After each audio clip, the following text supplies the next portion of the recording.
ದಿನ ಅನ್ನೋಗಲ್ಲ.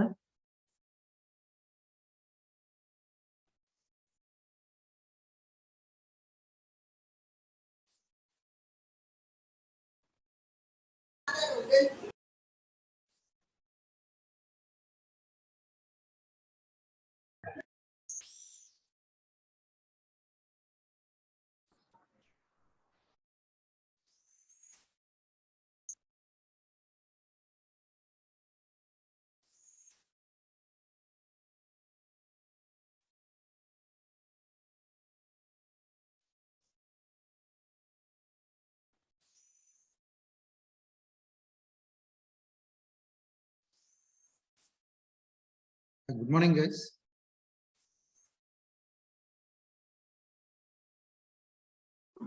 Yesterday we were discussing about one of the application of electric potential, but from the syllabus I have gone through that topics we have in the syllabus only electric potential, energy, electric relation between E and B. Only these are the two topics we have. We don't have any. Okay, but I thought to give you one application. So that's why I given yesterday. Okay. So any Dikshita, do you have cleared or gone through?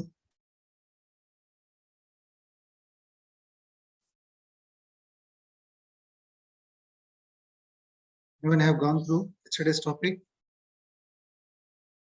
So here we were discussing about the electric potential due to charged spherical shell. Correct?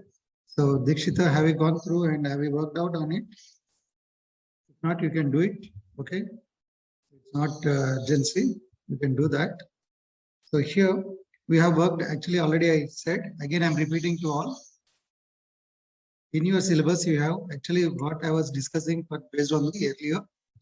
At present, in your latest syllabus in R18, we don't have the applications of electric potential. We have only two topics, that is electric potential difference, and another one is relation between E and V.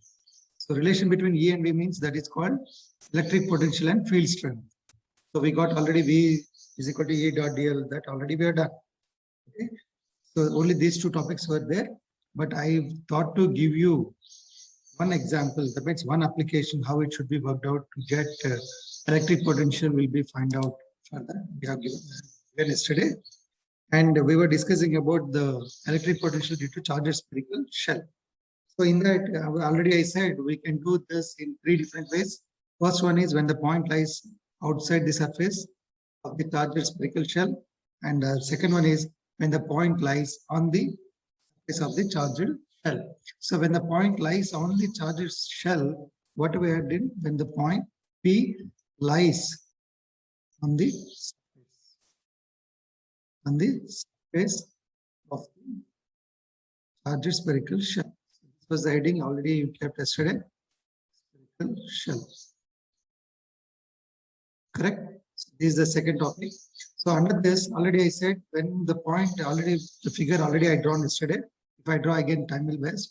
So what I'm doing here, in this case, when the point lies on the surface, then the radius which we have taken, this is with respect to the point from the center of the charged sphere, correct? And the other one is called capital R. This is about the radius of the sphere.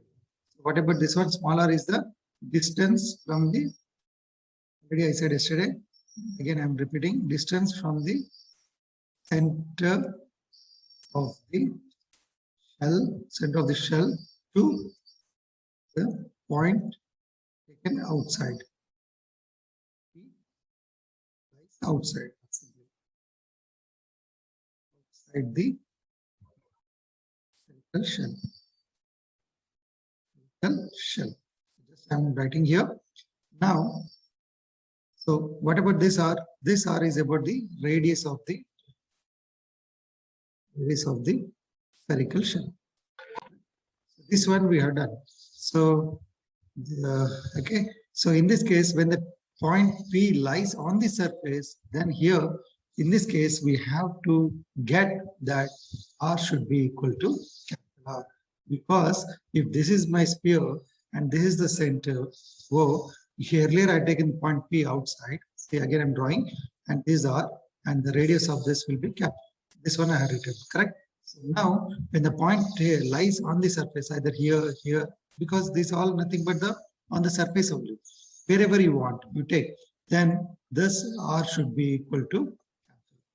So that means point P will might be somewhere here, or point P will be somewhere here, or somewhere here, or here, here, here, like that anywhere.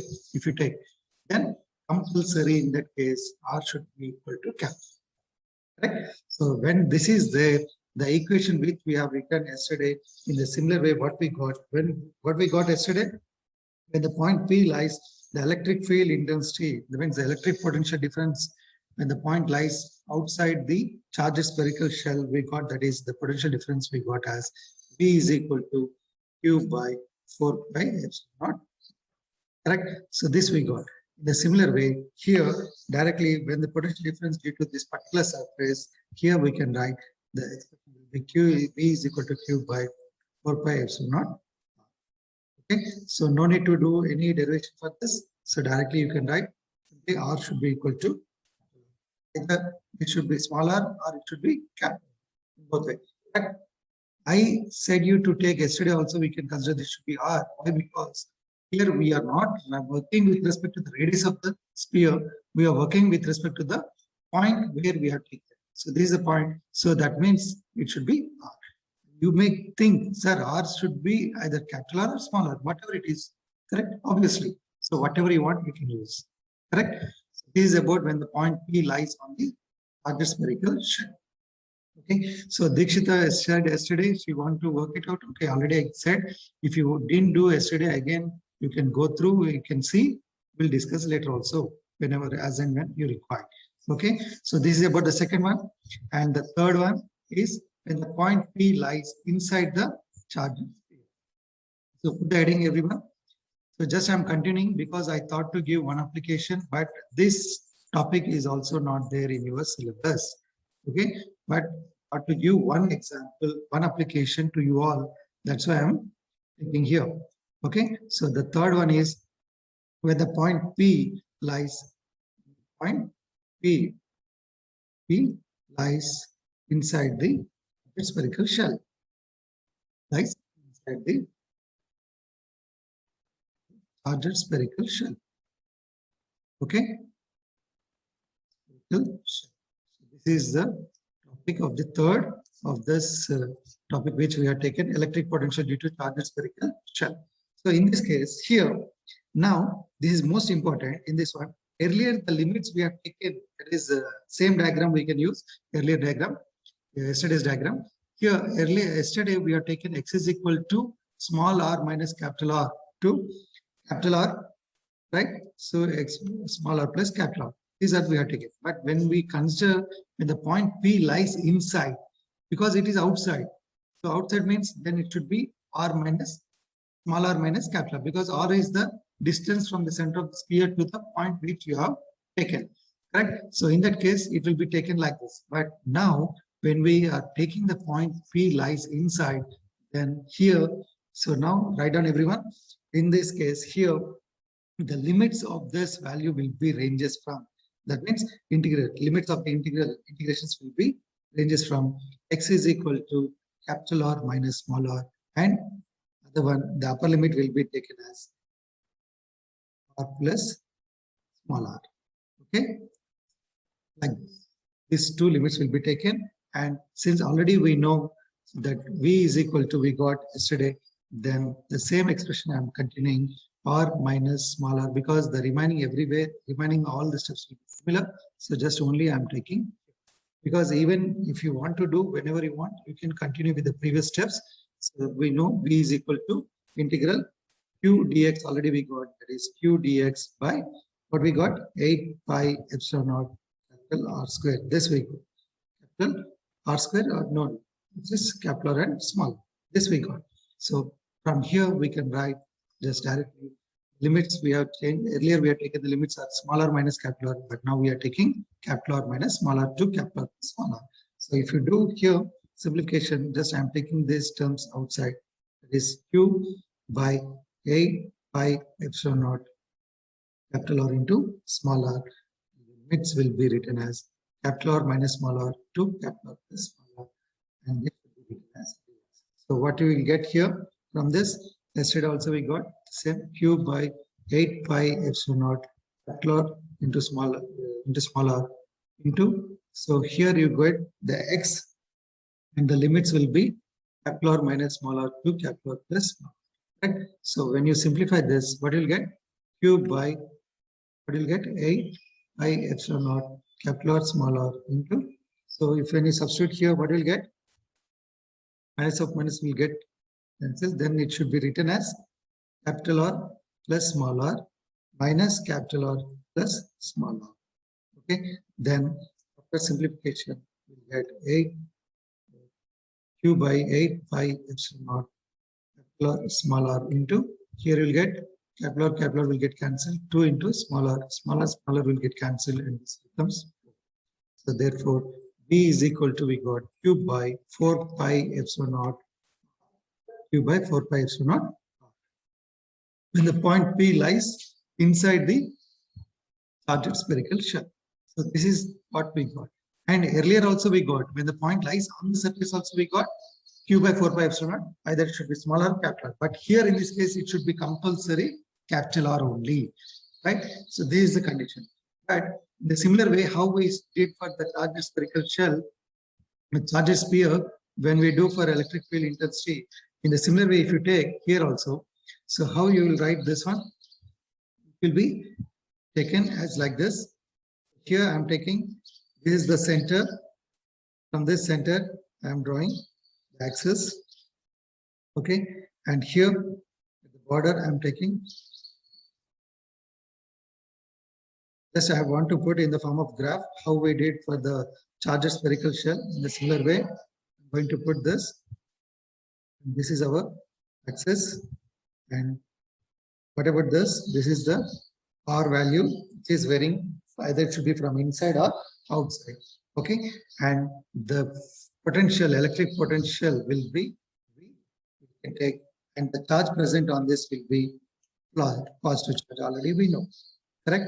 And this is about center O, and the radius is capital R, either this one or this one. Okay, now when you take this, when the point lies outside, when the point lies outside, always V is inversely proportional to the distance.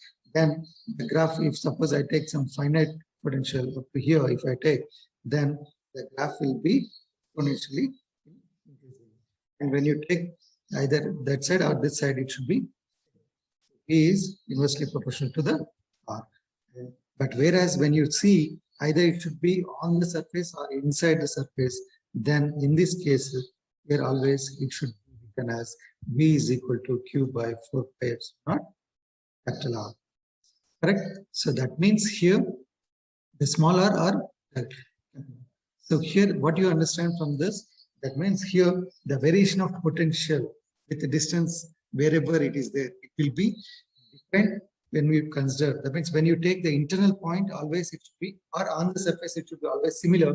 But when you take outside the surface, outside the sphere, then it should be inversely proportional to that. But in both the cases, if you observe, both are similar or any different is there? Both the cases, in both the cases, it should be similar. But when it considered to on the surface or inside the surface, then R is changing. Okay, but when it is outside, this is smaller. But when you take inside or on the surface, then it should be smaller or capital in both the cases. So this is the difference because it is called spherical. And it's a, when you work, it's a shell. It's a shell means when you work with respect to small area elements, always it should be the annular rings like this. Like this, you'll get the different annular rings. So in these cases, always it should be inversely proportional to the point where you take. Okay, so this is about the total charged spherical shell electric potential due to the spherical shell. Any questions, please? But again, I'm saying this is not there in your syllabus. No need to worry. You don't understand also. Okay, just I thought to show you if how electric potential should be calculated with respect to any one surface. So for that, one application here. The spherical shell I have taken. Now, so now here onwards, the topics which we are going to discuss are very important, which will take you towards Maxwell equations. Okay, so now onwards, now the basic concepts and their applications we have done. Next, we are going to see exactly how the electromagnetic wave will come and how it should be time varying. These things we are going to see. So in that case, whenever you want to see those things, so first we should know some basic definitions. So here I am going to cover the basic definitions. As I said, this week I will complete, but maximum I will try to complete. Few definitions are there. If I complete, it's okay. Or otherwise, I will take on the Monday, I will complete this topic. Okay. So everyone, this topic is very important. Now, today's whatever the next 40 minutes I'm covering, very important, which will take you towards Maxwell equations. Okay. So put the heading, everyone. It's very important. Put the heading energy density. Energy density.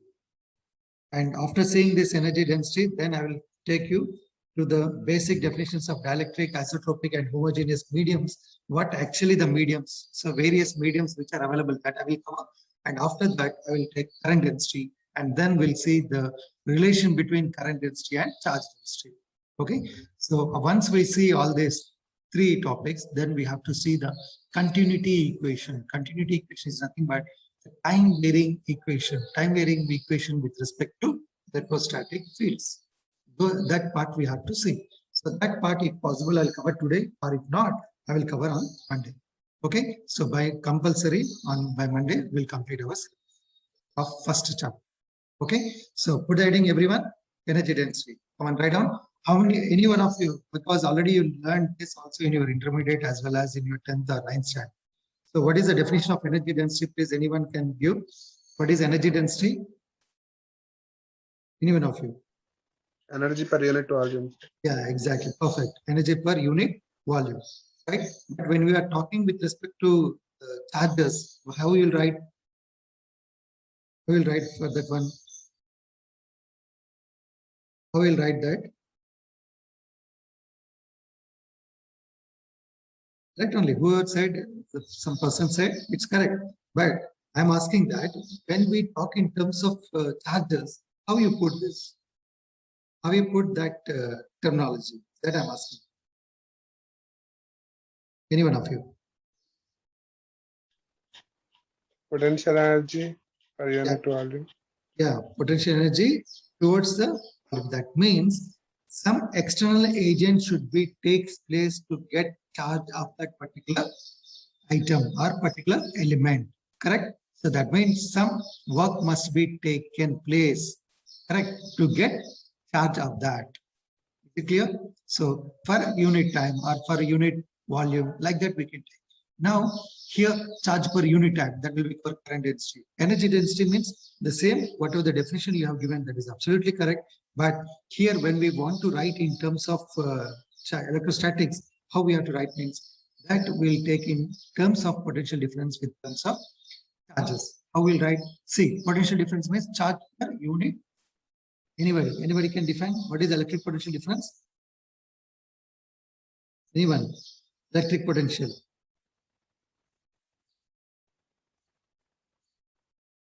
Anyone?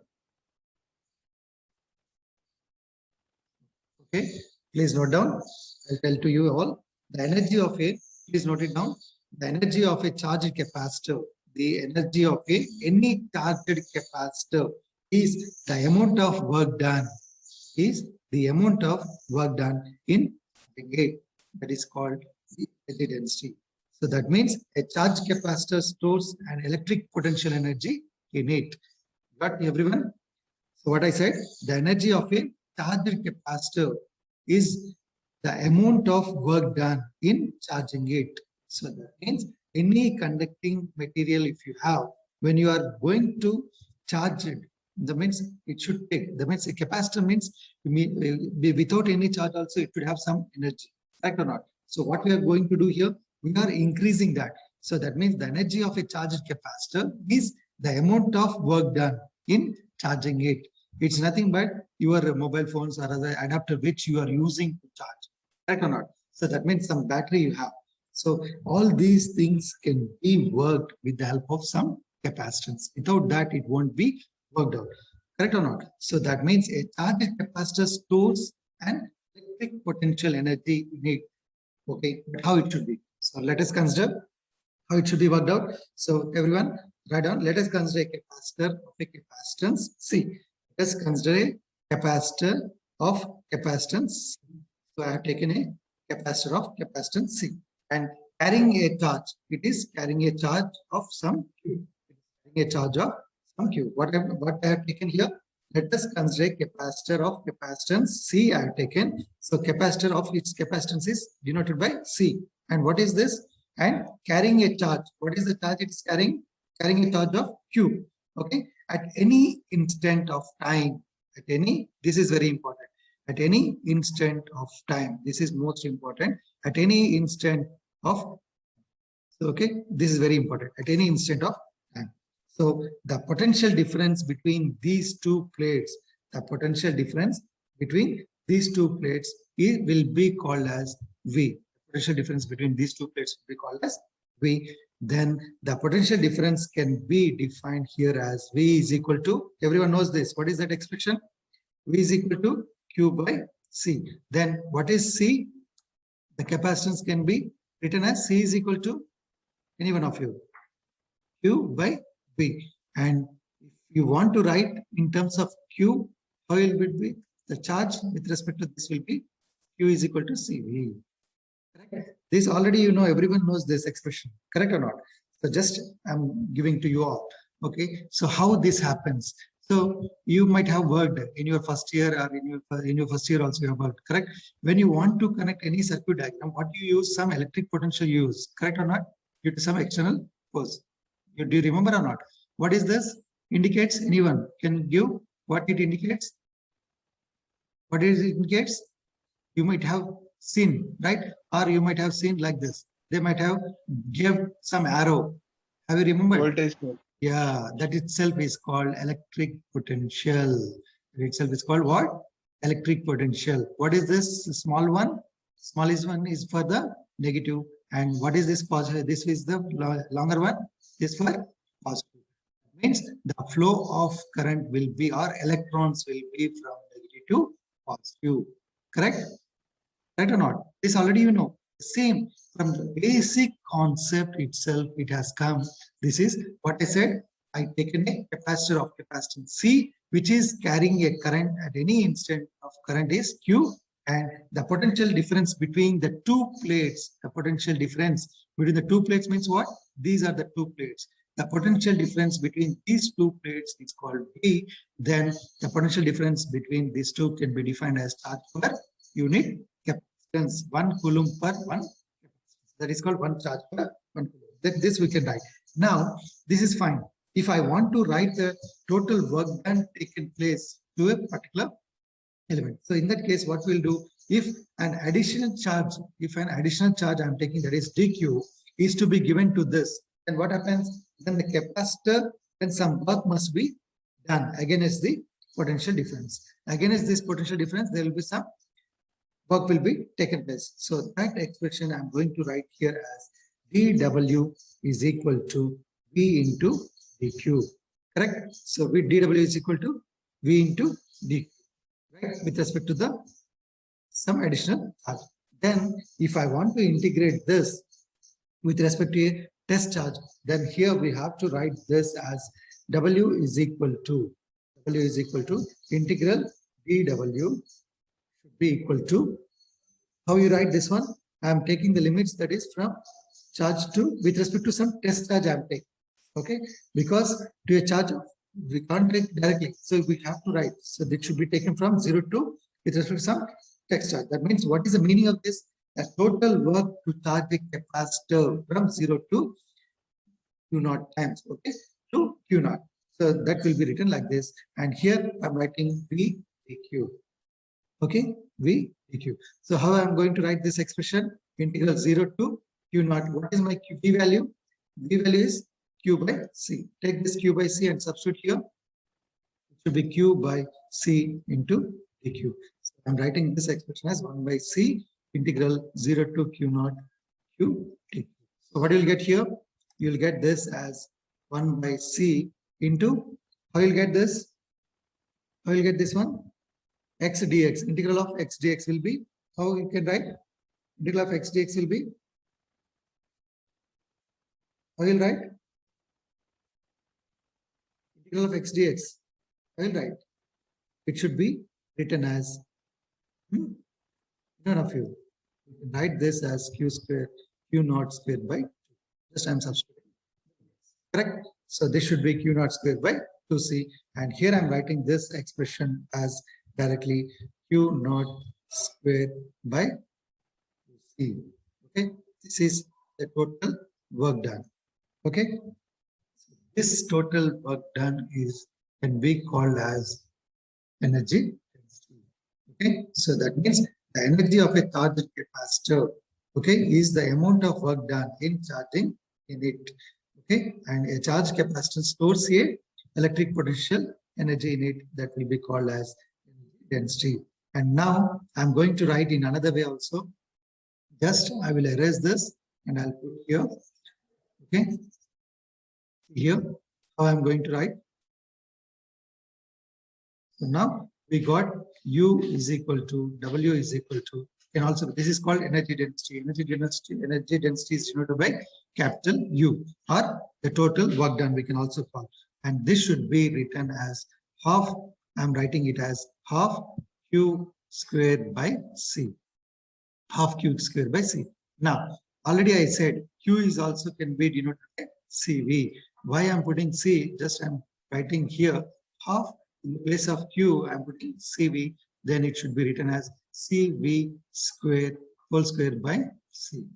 In this case, here I'm going to write this as half.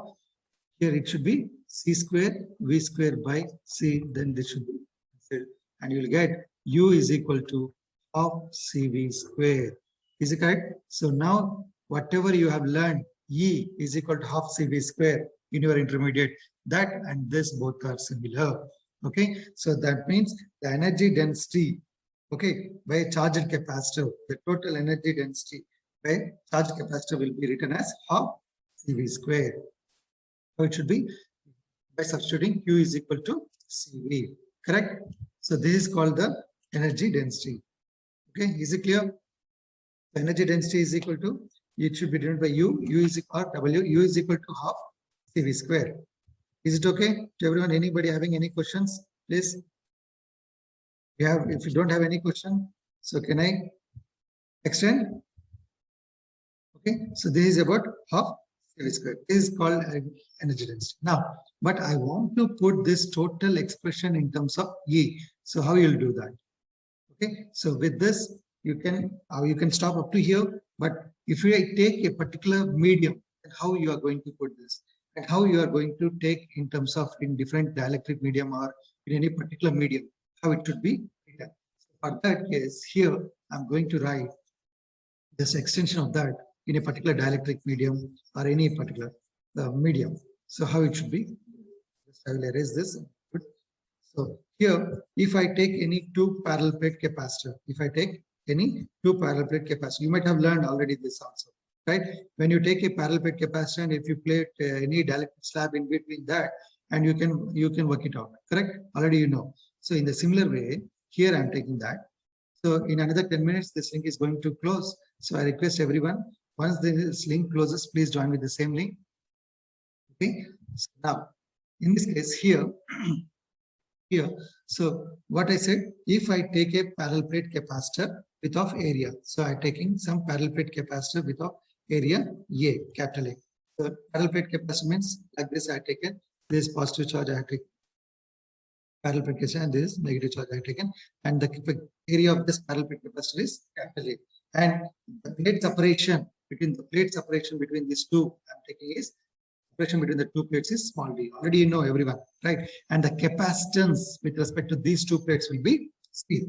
Then the capacitance between any two parallel plate capacitance, when they placed in free space, then the permittivity of that particular medium will be not.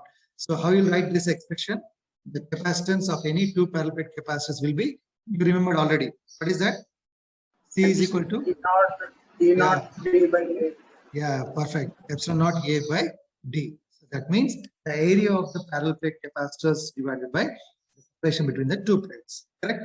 Or we can also write in a particular medium, if you are writing, then it should be epsilon naught A by D. And now, what is the potential difference between the two plates? Already we have done. The potential difference between the two plates will be written as V is equal to E into D. Correct? Already we did this in the electric potential relation between E and D, E and V. Okay, that means potential and field strength. There also we got the same. Correct? So in this case, so here we know all these terms. Correct? From basic definitions we know. Now the total energy density we have, that is U is equal to, in the here itself I have, that is U is equal to half CV squared. Now I'm going to substitute the value of capacitance between the two parallel plate capacitor and the potential difference between the two plates. If I substitute these values, then how you will get? Just take these values and substitute here. C means epsilon naught A by D as substituted, and V is nothing but E square D square. E square D square. Correct? So if this A D will get cancelled, then we left over with only half. How we will get? Half epsilon naught, okay, E square into A. Then what is one more D is left over, that is correct. And I will ask you, can you put this in different way? Okay, half epsilon naught E square A into D I got. Is it like this? Also we can write this is the energy density. Okay, now the first definition which was given by one of the students, that is what? Energy density per unit volume. Energy density per, that means charge per unit volume, correct? Or energy stored per unit volume, they said, correct? So that only we are putting here. Okay, so now see how we have come to the final step. So electric potential, that means electric energy density per unit volume will be defined as half, this will be written as per unit volume. So per unit volume means epsilon naught E square, and unit volume means, so this A and D, the terms A and D will get cancelled, or otherwise it can also be written as, can be neglected because it's per unit volume, or A by D can also be get cancelled per unit volume because it's per unit volume we are taking, right? So here I'm taking this as only into 1. So now my expression of epsilon naught E square, this is called our energy density. Okay, so this is the expression for energy density. Okay, and now what are the units for this energy density? Always the units will be taken in terms of joules. Always it can be taken for joules. Okay, so like this we can write the expression. So this is called energy density definition. Okay, if suppose I want to put this in a particular medium, then I have to write U is equal to, for any dielectric medium, suppose they ask, if suppose this capacitance in a particular dielectric medium, then our expression will become as half epsilon naught, half epsilon into this is for dielectric medium. Okay, you can write this is for dielectric medium. This is for dielectric medium, like this. Okay, and this is for free space. Free space. Like this we have to write. So this is called energy density. Okay, now is it okay? Any questions, please? If you have anyone having any questions, please respond. If it is clear, then I'll go for the next topic. If you have any questions, please raise. So energy density is defined as energy stored per unit volume. Energy stored per unit volume.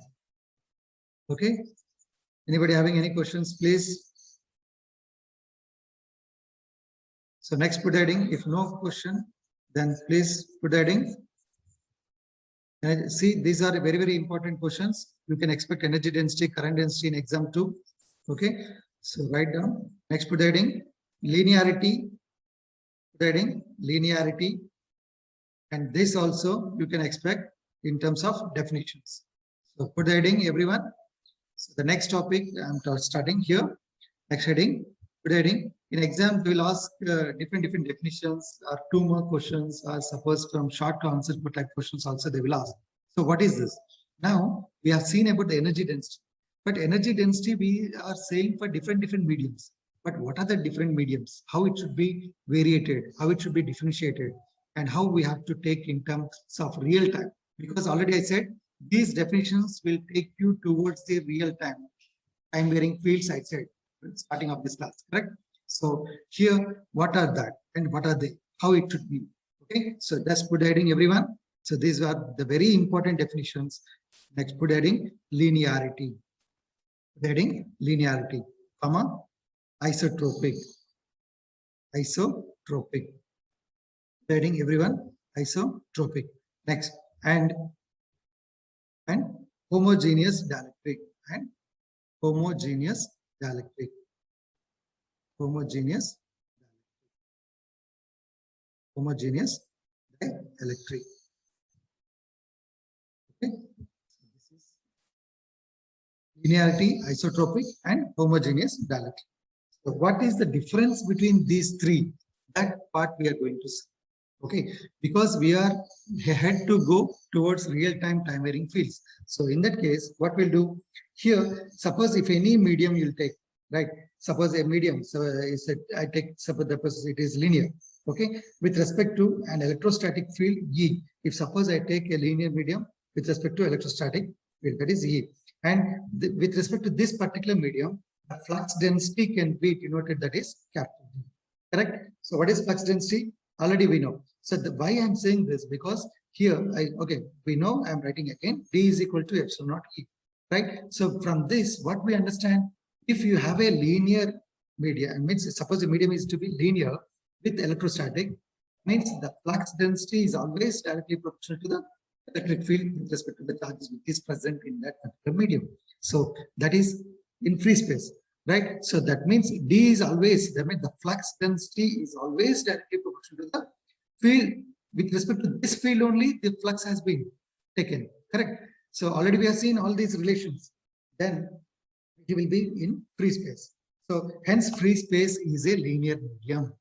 Okay, so that means this we have taken in terms of free space. So wherever you want to work, whatever you want to work in free space, always the free space terms can be called as linearity. Okay, free space wherever the means. As of now, the total electrostatic basic definitions of electric field intensity, Gauss law, okay, and electric charge density, all these things we have seen their applications in free space, correct? So that means we have done in linearity. We are done in linearity way, right? Now we are going towards isotropic. So what is this isotropic? Okay, so that means here the isotropic means it should define some particular material of that medium. So material of that medium means what is called, suppose if I take the same, this permittivity. This permittivity which we have taken in free space, this, right, permittivity. This we have taken in free space. Now, this is what actually it's a material, correct or not? Material of that particular medium, right? So that means the most of the material media, okay, so that is permittivity. They always, if you take in free space, then it will be linear. Now, same concept I'm taking towards isotropic. The same permittivity, if I take of some material, that is dielectric. Suppose, just I'm saying, suppose it is dielectric that I have taken. In that way, also we can say it should be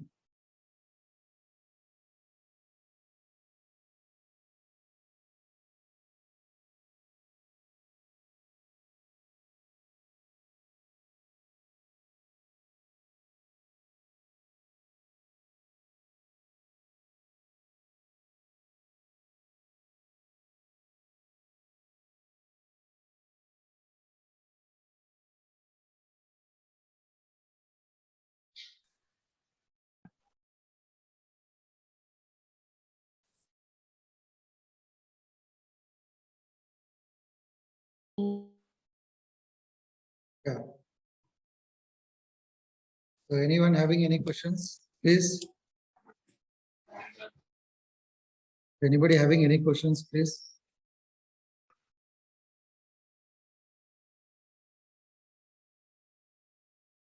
Anybody having any questions? Now.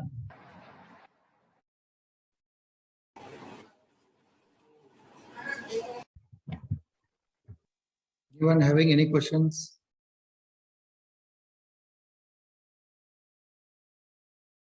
Okay, so that means in the linearity, we said D is equal to epsilon naught E, and I said that D is directly proportional to E. Fine. So this I said. That means flux density you are getting with respect to the electric field. Okay, I'm putting in more detail. That means here few might be understood and few may not be understood. I think so. So for that, if suppose this is my positive charge, these are my electric lines of force. Okay, electric lines of force in free space, correct? In free space. So what I'm saying here, this is the positive charge. With respect to this positive charge, electric lines of force are outward. Okay, I'll wait for another 2 minutes. People are joining.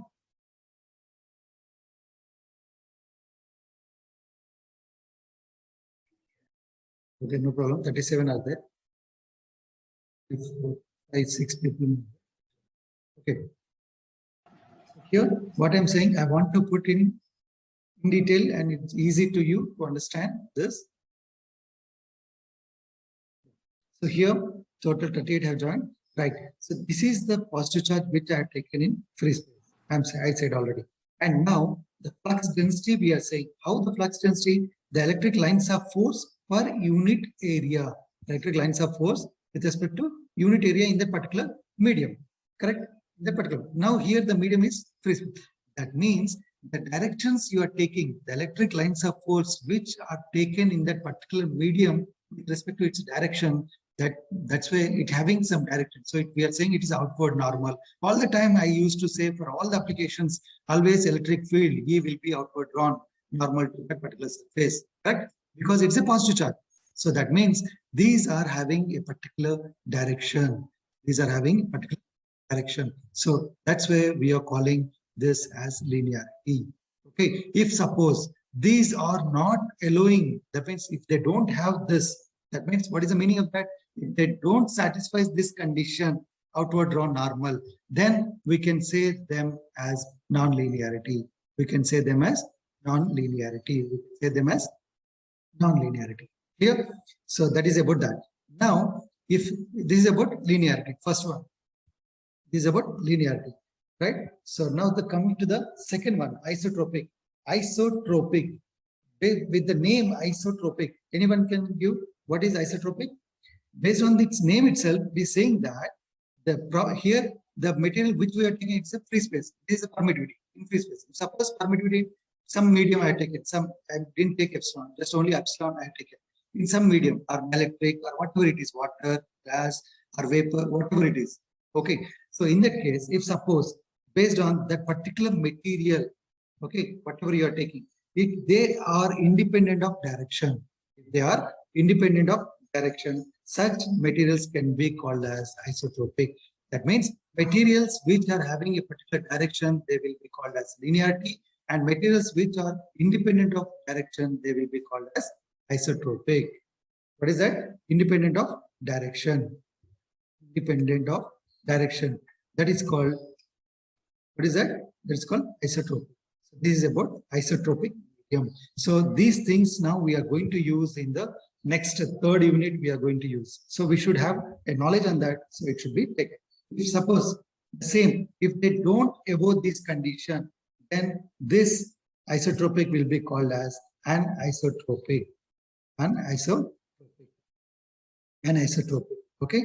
If they won't allow, or if they won't satisfy this condition independent of direction, then they can also be called as anisotropic materials. Okay. So that means what is the meaning of this? The materials with random molecular structures are isotropic. What is that? Whatever the material with random molecular structures. Okay, but earlier they don't have random molecular structure. They have a unique or uniform molecular structures. But whereas coming to here, random molecular structures. Random means irregular. They don't have particular direction. So it will be irregular or it will be zigzag in different way, we can say. Correct? So that will be called as isotropic. Okay, coming to the third one. What is the third one? Third one is homogeneous medium. It's very important. Homogeneous medium. Now you are getting. Now I will ask a question to you all. In your schooling or general question, in your social studies also or science also, you learn. We have our atmosphere covered with 3 different layers. Do you know? Anyone can give? In your social studies or in your science also you learned. Okay, so what are they? They covered with our atmosphere, means our universe is based on those 3. What are they? Anybody can give? Ozone layer. That is protected, total. That is different. We have 3 different layers. What are they? Troposphere, stratosphere, you might have heard. Correct?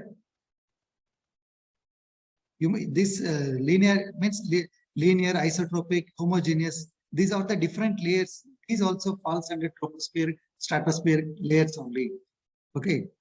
You might have heard, correct? That means if a sun ray is, suppose here is the sun ray is falling because sun ray is not a uniform, correct or not? It's a splatter, it's a scattered light ray. It's a scattered light ray. But if any particle comes there, if any particle comes in between, then with respect to that particular particle, what happens? The light ray which strikes on that, it may again deviate, correct? It may again deviate, it may again deviate or reflect or instant reflect or transmit, or it can take some other path, correct? With reflection or incident, with incident, it will take reflection or it will take transmitted, or it may absorbed, correct? So like this, it will be taken. So these all things will be defined by linearity, isotropic, and homogeneous purely with respect to the particles which are present in the medium. Correct now? That is, particles means called what? Materials. What are they? They're called materials. Correct? Now, my question is, what is homogeneous medium? Anybody can give?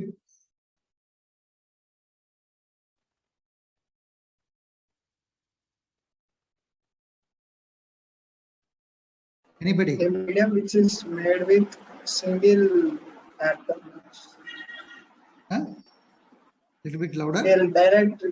A dielectric medium which is made with single atoms, like only particular. Yeah. Okay. Some part I can accept. Next, anyone? Okay, that's fine. Next, anyone?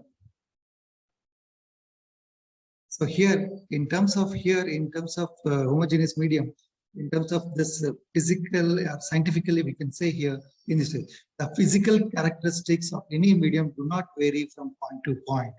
What is that? The physical characteristics of that particular medium do not vary from point to point. That means that they should remain the same throughout the medium. So the person who just now given that answer is, he said with respect to example, perfectly he said, but he didn't say how, but he given the example, that is medium. So that is he given dielectric. So that means it remains same throughout the medium. It remains same throughout the medium. That meaning is the physical characteristics of that medium should not vary from point to point. Here, so that is the actual concept that is called homogeneous medium. Okay, so that means that remains same throughout that particular medium. So that medium can be called as homogeneous medium. Now, suppose if this condition, this is about homogeneous, I said. Now, if this condition is not satisfied, suppose it is not dielectric, okay, that means it's not varying point to point. If this condition is not satisfied, then what that medium will be called? Anybody can give? Earlier I said anisotropic. If they don't follow this, satisfy this condition, then I said it is anisotropic. Then in this homogeneous medium, from point to point, it should not vary. That I said, okay, point to point in that particular medium, it should not vary. Okay, it should not vary. Correct? It should not vary from point to point in that particular medium. If this condition is not fulfilled, then what we call that is, anyone can say, what is that medium? That medium, already you know, that medium will be called as heterogeneous medium. That medium will be called as heterogeneous medium. What is that? That medium will be called as heterogeneous medium. What is that medium? Heterogeneous medium. So now, what are the difference here? Here, the materials which have a particular direction in that particular medium, that those things will be called as linear, and then linearity, and whereas isotropic, so these are independent of direction. The materials which are present in that particular medium but independent of direction, those things will be called as isotropic. Okay. Next, homogeneous means here they should not vary from point to point. The materials which are present over here, the physical characteristics of those materials should not vary from point to point in that particular medium. Then that will be called as homogeneous medium. Homogeneous mediums. Okay. So these are about the three different important definitions you can expect. In exam also they will ask this question: differentiate linearity, isotropic, and homogeneous. So you have to explain in that way, right? So this might be clear to you all. Next, put the current density. After this current density, only one topic will be left over, that is continuity equation and Poisson's Laplace equation. Poisson's Laplace equation. Okay, Poisson's Laplace equation. Okay, that I will cover in the next class. So today, now I will complete this current density. Put the heading, everyone. Put the heading current density. The heading current density. The heading current density. Everyone, put the heading. So now I ask question again: how you define current density? Any one of you? Current density. And this current density is denoted by, anybody say how it will be denoted? Current density will be denoted by any one of you. Already you have learned in your intermediate also. Current density will be denoted by J. Okay. So how you define this current density? Any one of you?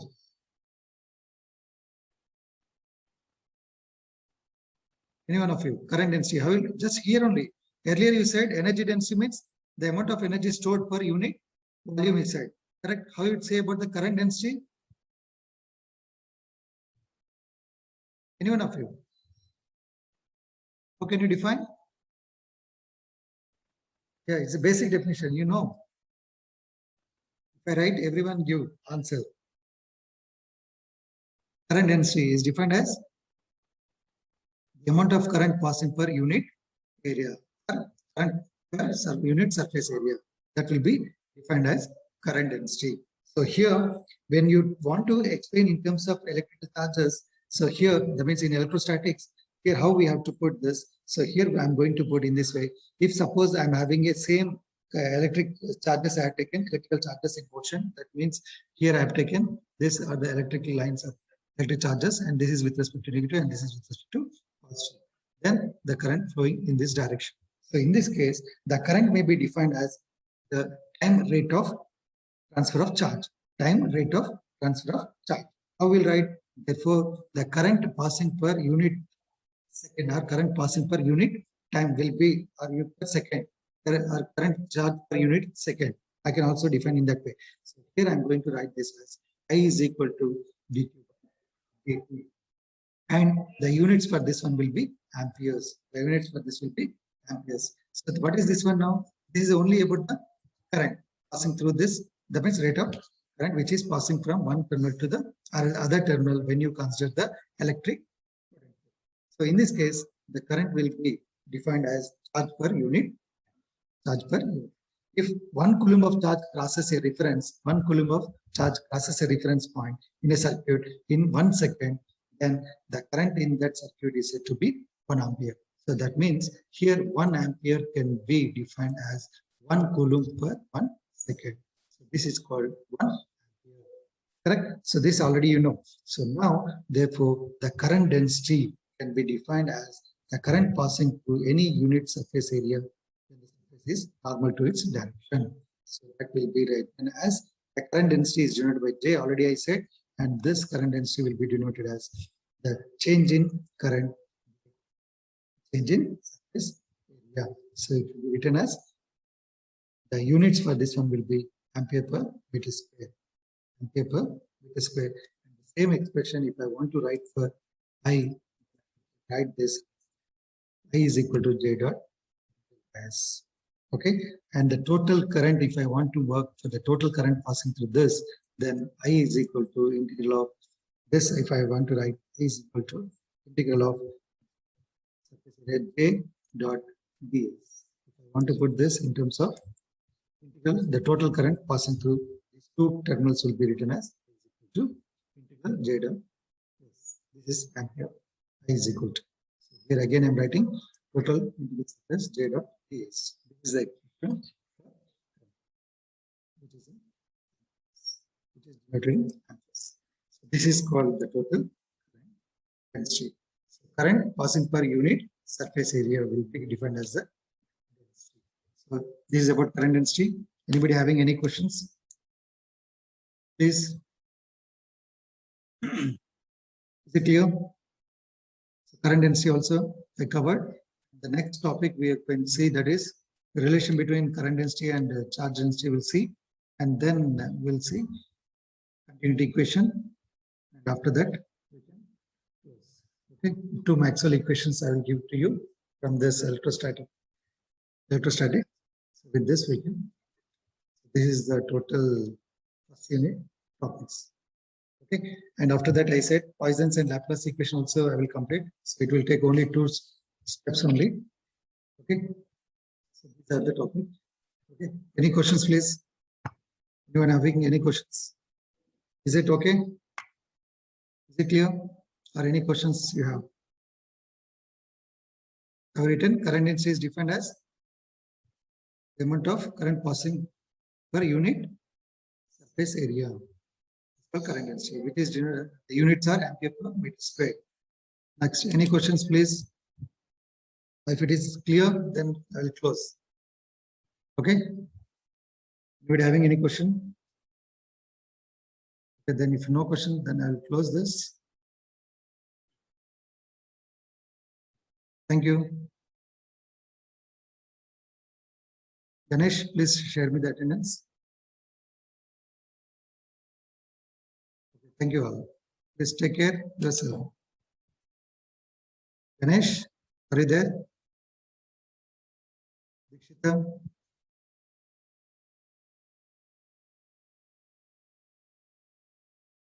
Dikshita, if Ganesh is not there, please share me the attendance. Okay. Thank you all. Yes, sir. Okay, thank you.